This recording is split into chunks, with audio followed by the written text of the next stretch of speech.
আসসালামু আলাইকুম প্রিয় শিক্ষার্থীবৃন্দ। গুচ্ছ ভর্তি পরীক্ষা 2026 এর বিজ্ঞপ্তি প্রকাশ পেয়ে গেছে। আজকের এই ভিডিওতে আমরা দেখব তোমাদের গুচ্ছ ভর্তি পরীক্ষার জন্য আবেদন যোগ্যতা কি কি লাগবে, জিপিএ শর্ত সহ সকল তথ্য এই ভিডিওতে আমরা বিস্তারিত আলোচনা করব।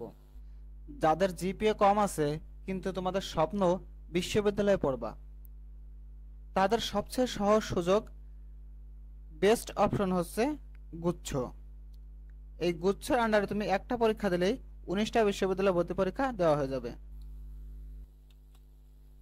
দেখো, গুচ্ছে এই মুহূর্তে বিশ্ববিদ্যালয়ের সংখ্যা আছে 19টা, তবে এই সংখ্যা আরও বৃদ্ধি পাবে, কারণ গত বছর অনেক বিশ্ববিদ্যালয়ে গুচ্ছ থেকে বেরিয়ে গেছে, কিন্তু এবছর বিশ্ববিদ্যালয়গুলোকে গুচ্ছের আন্ডারে নিয়ে আসার চেষ্টা করা হচ্ছে।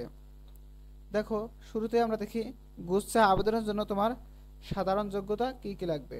দেখো, তোমাদের এসএসসি অবশ্যই 2022-23 হতে হবে এবং এইচএসসি 2024-25।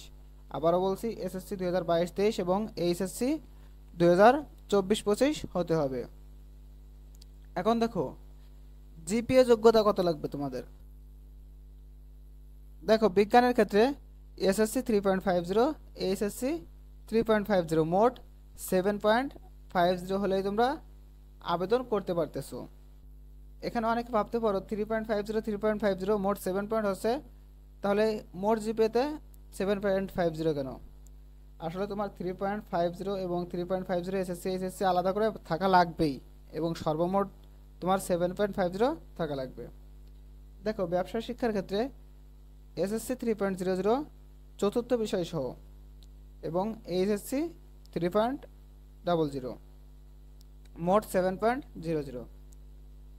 এবং দেখো, মানবিকের জন্য কি সুযোগ, এসএসসি 3.00, এইচএসসি 3.00, মোট জিপিএ মাত্র 6.00, মোট জিপিএ মাত্র 6.00 হলে তুমি পরীক্ষা দিতে পারতেছো।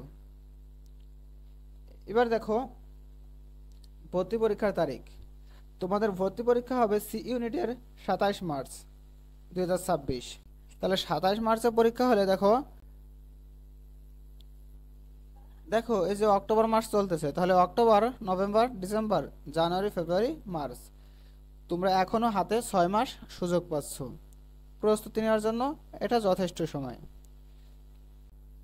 দেখো, তোমাদের বি ইউনিটের পরীক্ষা হবে 3 এপ্রিল 2026 এবং এ ইউনিটের পরীক্ষা হবে 10 এপ্রিল 2026। দেখো, গুচ্ছ ভর্তির নেতৃত্ব দেবে ইসলামী বিশ্ববিদ্যালয় এবং তোমাদের সবচেয়ে বেস্ট অপশন হচ্ছে তোমাদের জিপিএর উপরে কোনো মার্ক নেই। ধরো একজন 5.00 পেয়েছে, সেও যদি গুচ্ছে আবেদন করে, যে মর্যাদা তুমি 3.00 পেয়েছো এসএসসি এইচএসসি আলাদা করে, তাহলে তোমারও সেই একই মর্যাদা। তোমাকে আর যে প্লাস পেয়েছে, যে 3 পয়েন্ট পেয়েছে, তাদের আলাদা করে দেখা হবে না। তোমাদের মোট পরীক্ষা হবে 100 মার্কের।